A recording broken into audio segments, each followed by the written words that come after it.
जय श्री राम जी। आप सभी को आपके अपने यूट्यूब चैनल धार्मिक भजन कीर्तन बरवाला में आप सभी का स्वागत है। जैसा कि आप सभी को पता है कि आज एकादशी है और इस एकादशी का नाम सफला एकादशी है। इस एकादशी के व्रत को करने से मनुष्य की हर इच्छाओं की पूर्ति होती है। इस एकादशी के दिन बहुत ही अच्छा संयोग बन रहा है, इसलिए जो भी व्यक्ति इस एकादशी के व्रत को करता है उसकी हर इच्छाएँ की पूर्ति होती है। तो आइए आप सभी को सफला एकादशी व्रत की कथा सुनाता हूँ। जैसा कि आप सभी को मैं हर एकादशी व्रत में एकादशी व्रत की महिमा बताता हूँ, तो व्रत एवं उपवास से मन के साथ साथ आत्मा की तो शुद्धि होती ही है। व्रत एवं उपवास में आहार का त्याग एवं सात्विक भोजन का विधान है, इसलिए उपवास आरोग्य एवं दीर्घ जीवन की प्राप्ति का उत्तम साधन है। जो व्यक्ति नियमित रूप से व्रत एवं उपवास को करता है उनमें उत्तम स्वास्थ्य की प्राप्ति होती है। उपवास के महत्व को तब आधुनिक विज्ञान भी स्वीकारने लगा है। उपवास की महिमा का वर्णन करते हुए नारद पुराण में तो यहाँ तक लिखा है कि गंगा के समान कोई तीर्थ नहीं, माँ के समान कोई गुरु नहीं, भगवान विष्णु के समान कोई देवता नहीं और व्रत और उपवास जैसा कोई तप नहीं। सभी व्रतों में एकादशी के व्रत को सर्वोपरि माना जाता है। प्रत्येक माह में 2 एकादशी होती हैं। वर्ष भर में 24 एकादशी होती हैं। अधिक या मल मास में 2 एकादशी अतिरिक्त पड़ती हैं, जिन्हें पुरुषोत्तम एकादशी कहा जाता है। इस एक प्रकार कुल 26 एकादशी मानी जाती हैं। ये सभी एकादशी अपने अपने नाम के अनुसार श्रेष्ठ फल देने वाली होती हैं। एकादशी व्रत को रखने, विधिपूर्वक महात्म्य कहने, सुनने तथा भगवान विष्णु का भजन कीर्तन करने से मनुष्य के सभी प्रकार के कष्ट दूर होते हैं और वह इस लोक में सुख भोगकर अंत में भगवान विष्णु के धाम के लिए प्रस्थान करता है। जो पुण्य चंद्र सूर्य ग्रहण में स्नान व दान से प्राप्त होता है तथा जो पुण्य अन्न जल दान, श्रवणदान, भूमिदान, गौदान, कन्यादान तथा अश्वमेध आदि यज्ञ करने से प्राप्त होता है, जो पुण्य तीर्थ यात्रा और कठिन तपस्या से प्राप्त होता है, उससे अधिक पुण्य एकादशी व्रत रखने से मिलता है। इसलिए हमें एकादशी व्रत को अवश्य करना चाहिए। तो आज की जो एकादशी है वो सफला एकादशी है। यह पौ मास के कृष्ण पक्ष की एकादशी है। श्री युधिष्ठिर बोले, हे भगवान, पौ मास के कृष्ण पक्ष की एकादशी का नाम क्या है? इस दिन कौन से देवता की पूजा होती है और उसकी विधि क्या है, यह सब समझाइए।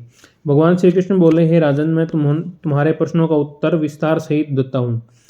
अब आप इस एकादशी का महात्म्य प्रेम पूर्वक सुनिए। पौ मास के कृष्ण पक्ष की एकादशी का नाम सफला एकादशी है। इस एकादशी के देवता श्री नारायण स्वयं हैं। इस एकादशी का पूर्व में लिखी विधि के अनुसार ही व्रत करना चाहिए और नारायण जी की पूजा करनी चाहिए। जो मनुष्य एकादशी व्रत कथा मेरा पूजन और वह मेरे धाम को प्राप्त होता है। सफला एकादशी में मुझे ऋतु के अनुसार फल अर्थात नारियल, नींबू, अनार, सुपारी आदि अर्पण करें और धूप, दीप, नैवेद्य, पुष्पादि से मेरी 16 प्रकार से पूजा करें। जो मनुष्य पुण्य को 5 सहस्त्र वर्ष तपस्या करने से मिलता है, वह पुण्य भक्तिपूर्वक रात्रि जागरण सहित सफला एकादशी का व्रत करने से प्राप्त होता है। हे राजन, अब आप सफला एकादशी की कथा ध्यानपूर्वक सुनिए। चंपावती नगरी में एक महिष्मान नामक राजा राज्य करता था। उसके 4 पुत्र थे। इन पुत्रों में सबसे बड़ा लुपमक नामक पुत्र महापापी था। वह हमेशा पर स्त्री गमन और वेश्याओं के यहाँ अपने पिता का धन नष्ट करता था।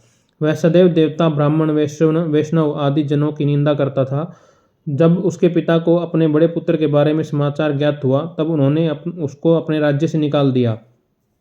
जब लुपमक सबके द्वारा त्याग दिया गया, तब वह विचारने लगा कि अब मैं क्या करूं, कहाँ जाऊं। अंत में उसने रात्रि में अपने पिता की नगरी में चोरी करने की ठानी।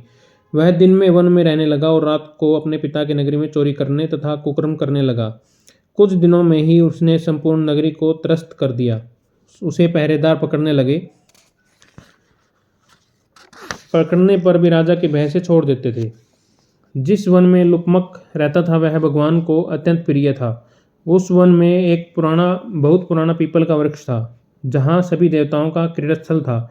इसी वृक्ष के नीचे लुपमक रहता था। कुछ दिनों के पश्चात पौ मास के कृष्ण पक्ष की 10वीं के दिन वह वस्त्रहीन होने के कारण शीत से मूर्छित हो गया। वह रात्रि को सो न सका। उसके हाथ पैर अकड़ गए। उसका दिन और वह रात्रि बड़ी कठिनता से बीती। सूर्यनारायण के उदय होने पर भी उसकी मूर्छा न गई। सफला एकादशी के दिन मध्याह्न तक वह दुराचारी मूर्छित ही पड़ा रहा। जब सूर्य की गर्मी से उसे होश आया तो वह अपने स्थान से उठकर वन में भोजन की खोज में चल पड़ा। उस दिन वह जीवों को मारने में असमर्थ था, इसलिए जमीन पर गिरे हुए फलों को लेकर पीपल के वृक्ष के नीचे आ गया, जब तक सूर्य भगवान अस्ताचल हो प्रस्थान कर चले। उन्हें उसने उन फलों को पीपल की जड़ के पास रख दिया और कहने लगा कि हे भगवान, इन फलों से आप ही तृप्त होंगे। ऐसा कहकर वह रोने लगा और उस रात्रि को भी उसको नींद नहीं आई।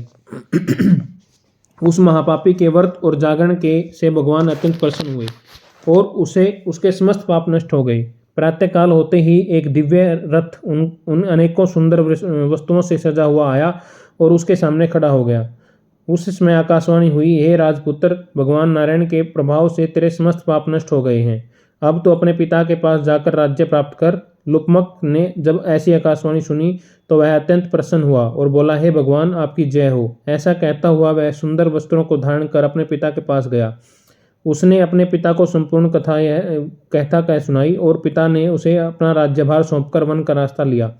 जब अब लुकमक शास्त्रानुसार राज्य करने लगा, उसकी स्त्री पुत्र आदि भी नारायण के परम भक्त बन गई। वृद्धावस्था आने पर वह अपने पुत्र को राजगद्दी में सौंपकर भगवान का भजन करने के लिए वन में चला गया और अंत में विष्णुलोक को प्राप्त हुआ। भक्तिपूर्वक जो मनुष्य सफला एकादशी का व्रत करते हैं वे अंत में मुक्ति पाते हैं। जो मनुष्य भक्तिपूर्वक सफला एकादशी का व्रत नहीं करते वे पूंछ और सींग से रहित पशुतुल्य हैं। सफला एकादशी के महात्म्य का पठन व श्रवण करने से अश्वमेध यज्ञ का फल प्राप्त होता है। इसलिए आप सभी से अनुरोध कि सफला एकादशी का व्रत और हर एकादशी का व्रत अवश्य करें। बोले एकादशी माता की जय। सफला एकादशी की कथा यहीं पर समाप्त होती है। आइए एकादशी माता की आरती करते हैं। ओम जय एकादशी माता, विष्णु पूजा व्रत को धारण कर शक्ति मुक्ति पाता। ओम जय एकादशी माता, तेरे नाम गिनाऊं भक्ति प्रदान करनी, मैया भक्ति प्रदान करनी। गुण गौरव की देवी माता, शास्त्रों में वर्णी। ओम जय एकादशी माता, माघ शीर्ष के कृष्ण पक्ष की उत्पन्ना, विश्वतारिणी जन्मी, मैया विश्वतारिणी जन्मी। सब शुक्ल पक्ष में होए मोक्षदा, मुक्तिदाता बन आई। ओम जय एकादशी माता, पो मास के कृष्ण पक्ष की सफला नाम कहे, मैया सफला नाम कहे। शुक्ल पक्ष में होए पुत्रदा, आनंद अधिक रहे। ओम जय एकादशी माता, नाम सट्टिला माघ मास में कृष्ण पक्ष आवे, मैया कृष्ण पक्ष आवे। शुक्ल पक्ष में जया कहावे, विजय सदा पावे। ओम जय एकादशी माता, विजया फागुन शुक्ल पक्ष में शुक्ला आमल की, मैया शुक्ला आमल की। पाप मोचनी कृष्ण पक्ष में चैत्र महाबली की। ओम जय एकादशी माता, चैत्र शुक्ल में नाम कामदा, धन देने वाली, मैया धन देने वाली। नाम बरुथनी कृष्ण पक्ष में वैशाख महावाली। ओम जय एकादशी माता,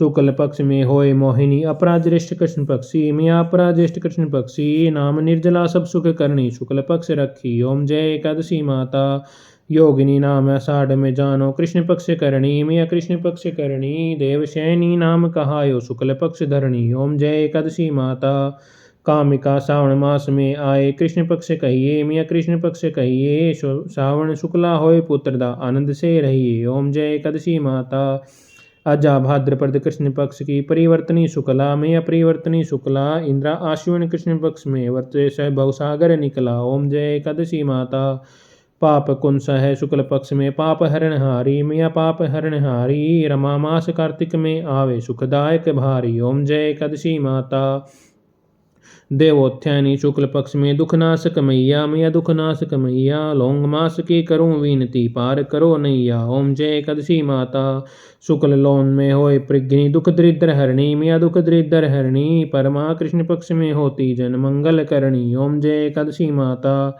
जो कोई आरती एकादशी की भक्ति सहित गावे, मैया प्रेम सहित गावे। जन सामान्य स्वर्ग का वासा, निश्चय वह पावे। ओम जय एकादशी माता, मैया जय एकादशी माता, विष्णु पूजा व्रत को धारण कर शक्ति मुक्ति पाता। ओम जय एकादशी माता। बोलिए एकादशी माता की जय हो, विष्णु भगवान की जय हो। आज की सफला एकादशी व्रत कथा यहीं पर समाप्त होती है। आप सभी को कथा कैसी लगी कमेंट करके ज़रूर बताएं और ऐसी ही धार्मिक कथा भजन कीर्तन सुनने के लिए हमारे धार्मिक भजन कीर्तन बरवाला यूट्यूब चैनल को शेयर करें, सब्सक्राइब करें और लाइक करें। धन्यवाद। भगवान विष्णु सभी का कल्याण करें। माता एकादशी सभी पर अपनी कृपा बनाए रखें।